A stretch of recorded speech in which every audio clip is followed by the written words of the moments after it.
Hi guys, happy Friday. Welcome to today's Friday Q&A. I am sitting here. It's been raining for a week here, so I'm pretty excited to have a weekend, even if I don't get to go outside. So we have a lot of good questions this week. I'm really excited to get started, and I am going to go ahead and do the first one right now. So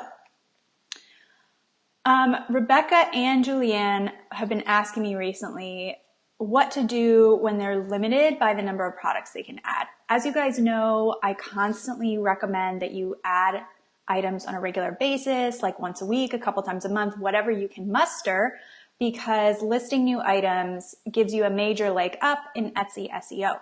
So she's saying she silk screens. So for those of you who don't know, when you silk screen, you actually have to expose the screen in order to push the ink through it. Those screens are expensive. They are, once you've made one, that's it. So Rebecca's question is 500% merited here. She's like, I don't want to make a crap load of screens. I don't want to list a ton of new items because that sounds like an expensive mess. And so she's asking me, do renewals give the same bang for your buck as adding new items? So renewing doesn't quite have the same impact as creating a new item, and that's because new items definitely make your shop look more active to Etsy's SEO algorithm, but you can definitely cheat the system by adding new photos for your existing items and creating a new item that way. A lot of people duplicate their items either for SEO testing or just to kind of say, okay, here's a different version of this, like here's a different ink color, here's this, here's that. So that's a really good way to expand your offering without having to print a ton of new silk screens, which would be expensive. And if you don't know if the design's going to sell, that's kind of a scary investment to make. So the other thing that you can do if you're doing something like this where you have a limitation is to think about print on demand. So there are a lot of print-on-demand companies that do silk screening for you. So if you want to save the money in dealing with making your screens, save the time, save the potential mess ups. I know when I've made screens before, like I've overexposed them or underexposed them and totally screwed them up and then had to start again. And I'm like, well, that was an expensive mistake. So sometimes print-on-demand can be a relief for companies like that.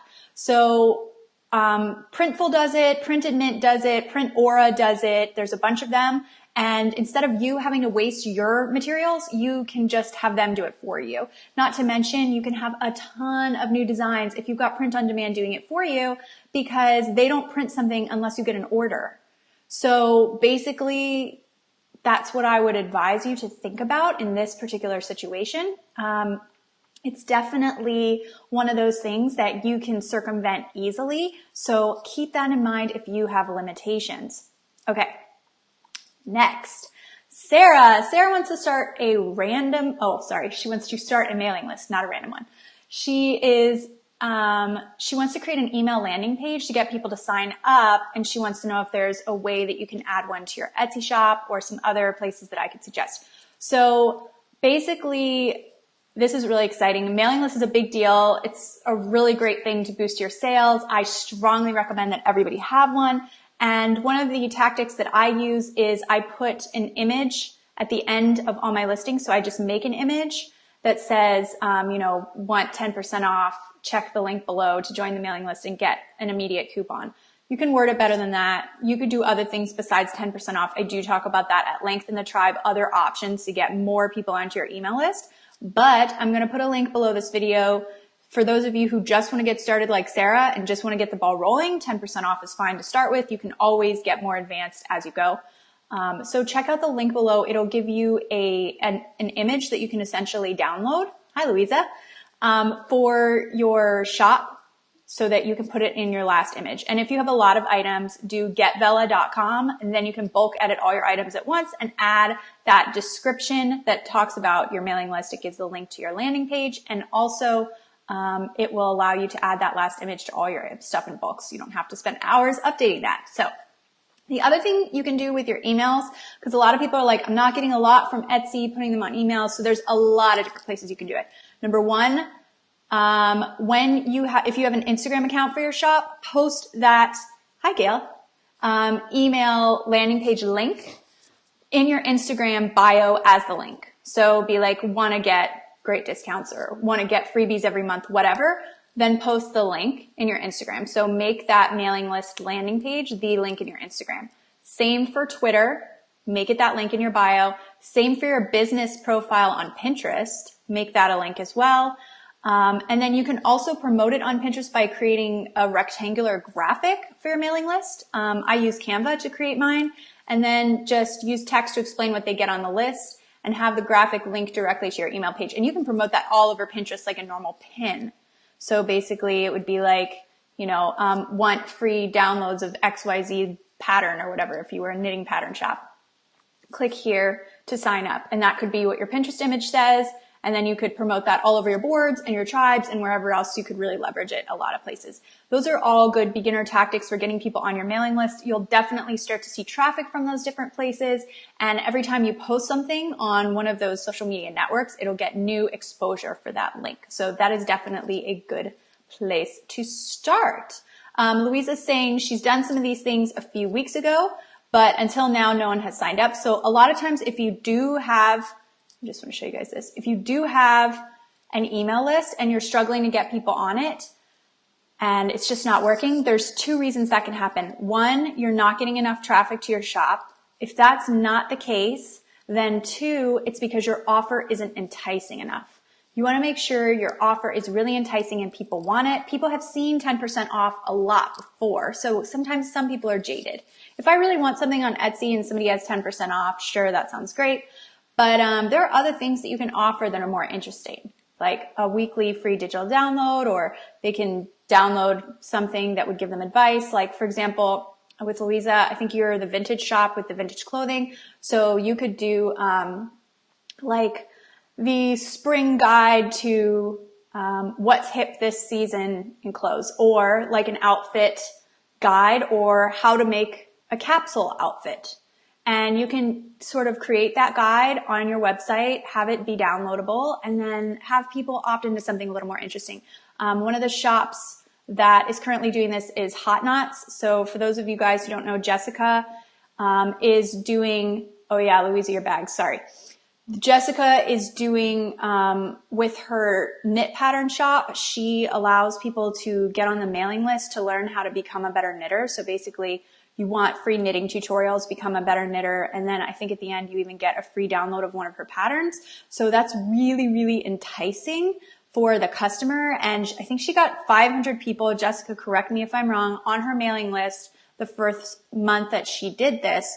So sometimes creating that super enticing offer can really make all the difference. So think about your offer and if it's interesting. And if you're not sure, post it in this group. We're happy to review it for you. We're happy to give you other potential ideas. And if you honestly just like don't know what you could create an email list about, like post, let us know. I'd love to help you solve it. Everybody in this group had some really good ideas about it as well. So I'm sure we can help you come up with a really enticing email freebie if you want to go a little more advanced and make sure you're getting people on your list. So, oh, same one.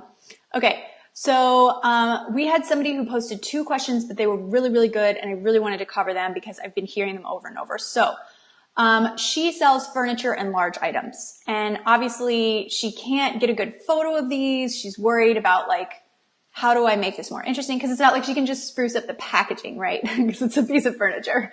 So she's like, how do I get consistent sales on items like made to order or something that's a one-time buy? And then kind of how do I photograph these items really well? She wants to delight her customers and really go above and beyond, but she's having trouble doing it. So if you have large items, there's a really easy solution. You don't have to hire a professional photographer if you don't want to. Go on Amazon and search for photography backdrop. And there's this huge 6-foot thing on poles, literally. If it was behind me, it would be like poles are coming up here. And then there's like it's kind of like a bar at the top that you hang this white backdrop from. You can also do a green screen and you can also do black. And that allows you to photograph big items. And you can even, there are some that you can even put multiples together. They're foldable, so they're really easy to store. So they just like fit in like a bag that's maybe the size of a chair. And you just open them up, they're telescopic, and then you can put the sheet on all of them. Some of them have projector screens. So for those of you who want like a photography studio in your house because you know you're going to be photographing regularly, one thing I did when I lived in the UK, because we had limited space. So I went to IKEA. I bought one of their giant roller blinds. Okay. Like I'm talking the one that is daylight canceling. So it's like not see-through at all. And I hung it on the wall behind me where I like to shoot things. And I would just pull it down every time I was going to shoot something. And that's a really cheap option. I think it was $53 for that roller blind that was like huge. It was like 6 feet long. And you can get them bigger. You can put more than one together. You can always edit the seams in Photoshop or any photo editing software. It's pretty easy now. You just run an eraser down and the program will fix it. So, those are really good options for photographing big items. Or if you want to film a video like I am, where it's like, look at all this space behind me and you want to do it better, you could get yourself a white backdrop. Hi, Sophie. Or, you could also get a green screen. Like I could Photoshop myself in the tropics right now if I wanted to, but not today. So, those are good ways to photograph that. Now, let's address the bigger problem. Selling larger items is always difficult, especially when they're expensive. Now, just to give you encouragement, the other day I was shopping on Etsy because I couldn't help myself. And I found a company that's selling tiny houses on Etsy. This is a huge item with big packaging. They are $19,000 to $30,000 a piece, and they've already had 9 sales in the last 2 years.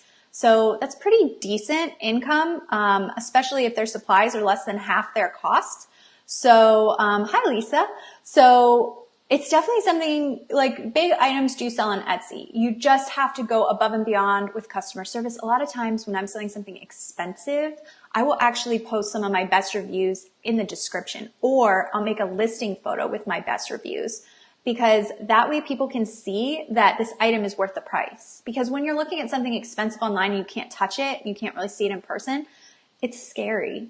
Like I don't usually buy things on Amazon or otherwise that cost more than $50 or $60 unless it's an electronic and I know the reputation of it. So you have to create that trust yourself.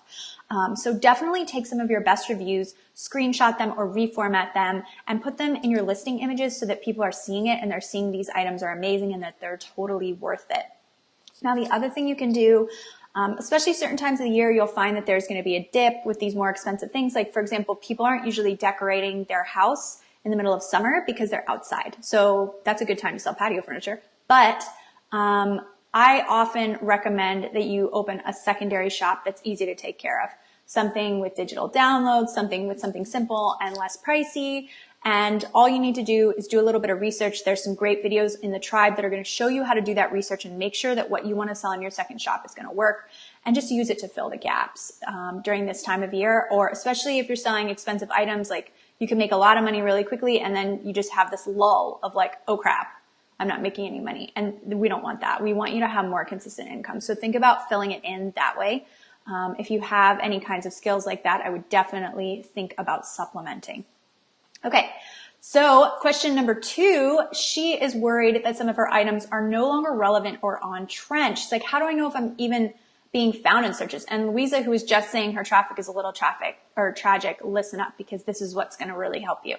She definitely wants to figure out if her stuff is on trend, if she should even keep her shop open, etc. She's really kind of freaking out. So if you want to know if your stuff is on trend, there is a simple, easy, free way to make sure that everything is going well. And that is a tool called Google Trends. Not a lot of people talk about it. It's not widely known. It's great. It shows you the volume of searches that are occurring for a certain item. I have a video about it on YouTube, and I will post a link to it below so you can watch how to use Google Trends. It's super simple, but you can see what trends you need to look for.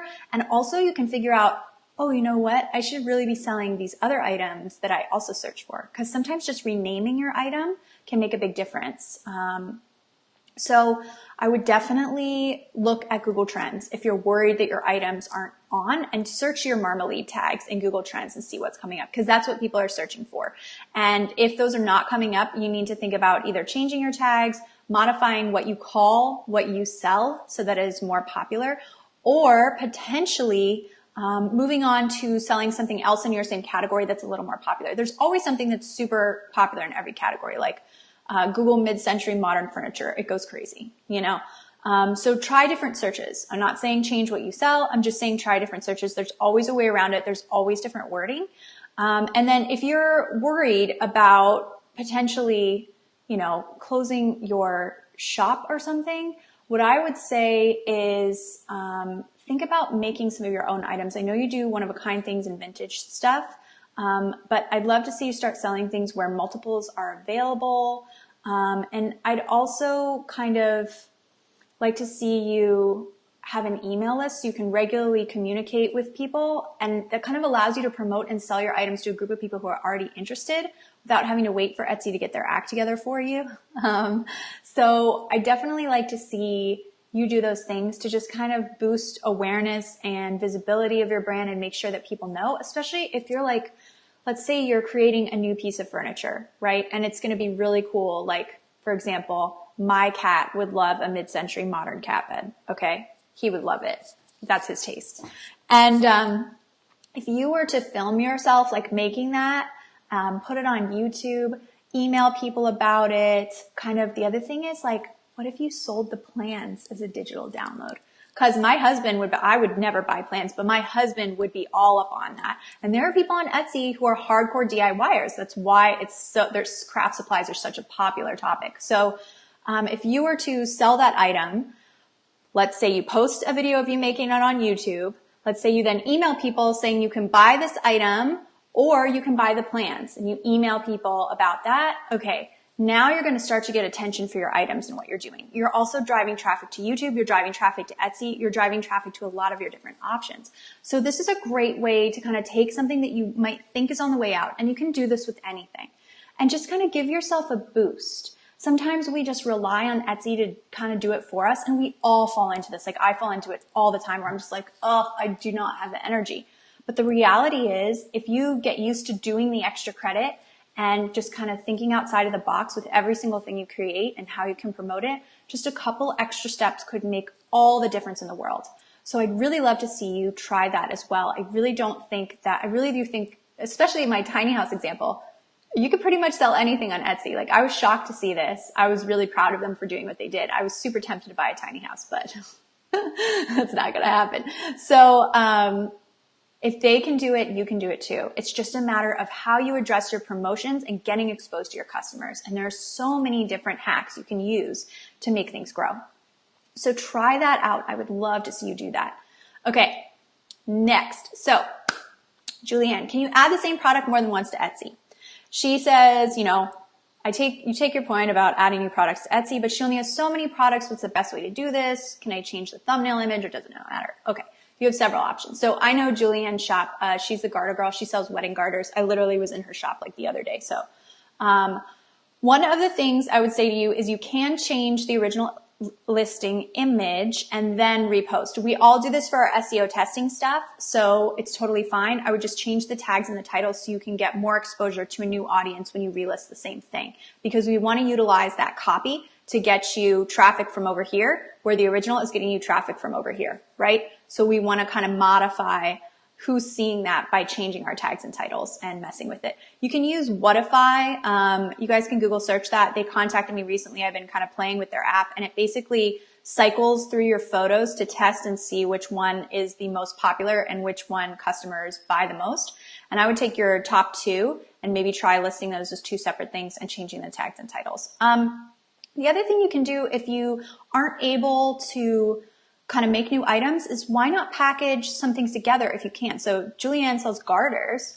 If I was a bride, and I was once upon a time, I would love sort of like a bridesmaid's gift set where we all have matching little garters that are super cute, and maybe mine is like a different color.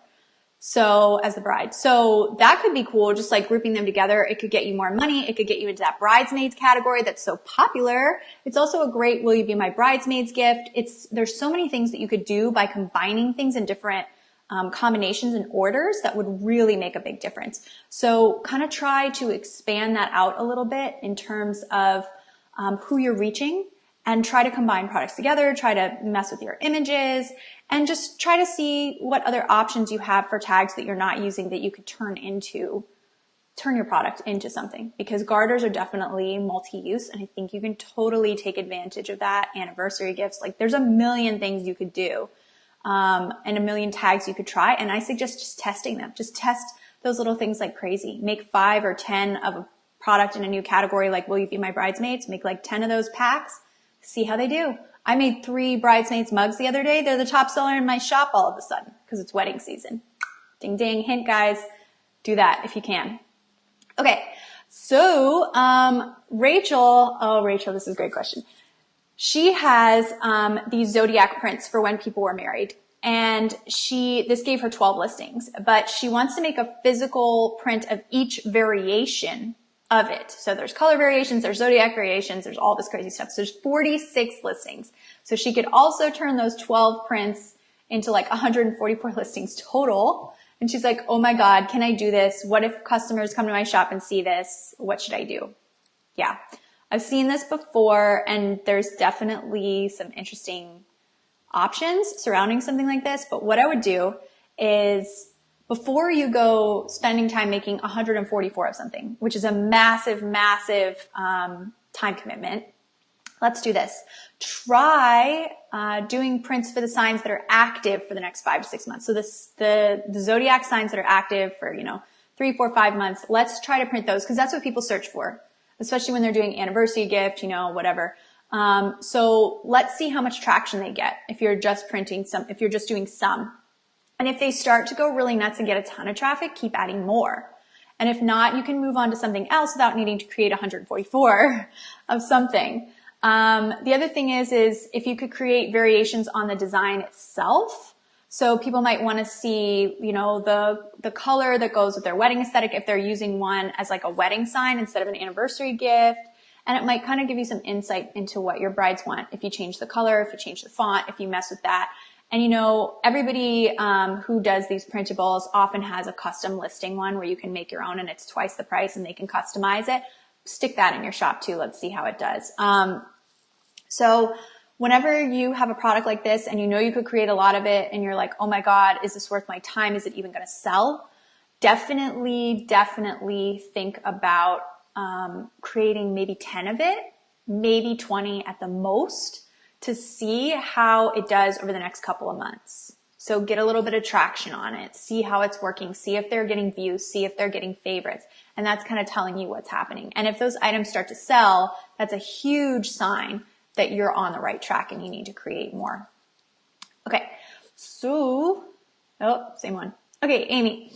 Amy has a question about opening a new Etsy store, and she was like, what is the right moment to do that? She's like, I have shiny object syndrome and I've been like jumping from project to project and I'm not very focused, and she's confused. So she's currently selling digital planning products and she has about 30, and she's just reached 600 sales. So she says, what's the criteria to decide when you should open a new store, and how do you stop from spreading yourself too thin and creating distractions? So I get this question a lot and I really want to talk about it. There's no right time to open a second shop. It's really more of like a right product. And it also kind of depends on how you personally feel about it. If you're like super excited to open a second shop and you're all about it and your brain is there doing that, then oftentimes it can be a welcome rescue from your first shop that might be stressing you out or might be just like, I need a break, because creativity is like that. We get bored, right? So sometimes we want to do a new thing. So if you're feeling it, do it. And what you need to do is you want to sell something that makes 0 sense with your current items to open a second shop. Okay. Make sure you've done your research and it's clear that buyers want this item, because that's important. Like I said, you can find that info in the tribe. It's in the first module, building your framework. And I talk about how to research stuff. But once you find that, okay, you want to sell this, you're excited about it. People want to buy it. You've done your research and it makes 0 sense with the items in your current shop. And you're like, okay, now it's time to go for sure. You can tell if you've got shiny object syndrome if your buyer research isn't turning up a good reason to sell an item. So if you're finding something that's only making a few hundred sales per year, like if you're searching for competing shops and they're like not making a lot of sales, that's probably a bad sign. You can also check Google Trends to see if your item's on a downswing or an upswing. And like I said, I'm posting a video to that below.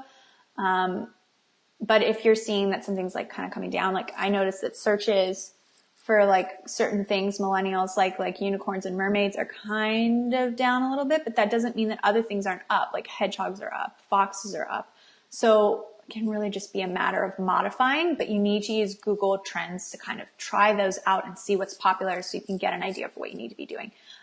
If I think I'm doing the shiny object syndrome thing, I always sleep on it. Okay. So I'll research it for several hours. I'll sleep on it. And then if I'm still excited and my research turned up good results, that's when I will take action the next morning. You can also ask a friend. Sometimes I find if I pitch one of my ideas to a friend and they're confused by it, I need to simplify and pare back. That's especially helpful if you're just if your brain is kind of all over the place and you have so many ideas. So I would definitely recommend pitching it to a friend and seeing what they think. You can find a friend in this group that could definitely help you. I sometimes will record a video of myself explaining it, and if I rewatch it and it's not clear, I need to clarify. So that really helps me with blog stuff a lot. I'll be like, okay, here's what I want to do. And when I rewatch the video, I'll be like, what was I talking about? Like, if I'm that confused when I'm recording myself, that's a bad sign. But if I can do it and be really clear, I'm like, yes. So definitely think about that. Okay. I'm really good at pulling up the ones I just answered. Okay. Katya, cool. So Katya is stuck on her welcome sequence in her emails. She only has 3 emails in her welcome sequence, and then it jumps straight to the selling sequence. She's saying, should I offer more free content in between or like a challenge? She makes nursery decor items, and she just can't think through the whole strategy, and it's kind of overwhelming her. So email can be sort of like a tricky beast, but the bottom line is that your customer is never going to be warmer to buying from you than within the first 48 hours. This is a sad truth, but if I go through my Etsy traffic or if I do promoted listings, I'll notice that people, because promoted listings will track how long they bought after that initial click. People always buy within the first 48 hours. There are some outliers that buy 72 hours or a week later, but in general, they buy within that first 48 hours. The majority of people actually buy within the first 24 hours. So, since your stock is kind of never higher with readers, unless you're at that 48 hours, if you just even want to put like a little mention or subscriber only coupon code at the bottom of all your emails, that might not be a bad idea to boost sales from the beginning. So in your welcome sequence, you could put it. If that feels icky, then you can just give them 4 to 6 weeks of free stuff, like 1 email a week for 4 to 6 weeks with a coupon code at the bottom. Boho Berry does this in her emails. I'm going to give you guys a link to view one of her recent emails so you can see what I'm talking about. She basically has, here's this month's free download, and here's a coupon code only for email subscribers that they can use in the Etsy shop. And that goes crazy. So if that feels a little bit less icky, because I know that selling to people can feel kind of weird, especially when you're first doing it, trying something like that can really work. But I definitely would test that. So try putting it at the bottom of your email, see if it works, maybe add a few, try your sales sequence. What I like to do, and there's some email programs that can do this, ActiveCampaign can do this. If somebody clicks on a certain page of my website or Etsy shop, like I can track the page they clicked on. So like if you click on the subscriber tribe page, ActiveCampaign tracks that, and then it automatically sends you an email a day later, like asking what's going on and what you think and if you want to know more. So they're really warm then, so that's a really good time to do that. It's kind of tricky, a little advanced, but if you have an email provider that does that, it might be worth trying, especially if you're promoting a specific item. So when I do transition to sales emails, I'll usually continue giving tips or advice and just mention my product here or there. I found that those full sales emails will get the people who are already kind of wanting to buy and they just need to push over the edge. But if I want to get a lot of people continuously, I need to give them as much value as possible, basically. So think about that. Don't feel like you have to do a ton. And there's some really cool tools that'll help you make an amazing welcome sequence. So for example, there's a tool that allows you to record a video when somebody subscribes to your email list or when somebody buys something, and you can basically just record a video thanking them and it sends them to them over their email. It's called Monjoro. So that is another option as well if you want to keep your customers warm. Depends how many people are subscribing to your list. You don't want to record 500 of these in a month. But it's something to think about. There are other options out there. With email lists, it's all about testing. It's all about experimenting. So go from there. Okay. So I think we are done with questions now, looking at my list. And I see we haven't gotten any more in the chat. So guys, please feel free to post in the Facebook group. I'm going to be hanging out in the Facebook group pretty much the rest of the day because I'm too lazy to do work. I'd rather hang out with you. So please feel free to post if you have any other questions. And happy Friday. Enjoy your weekend. Bye.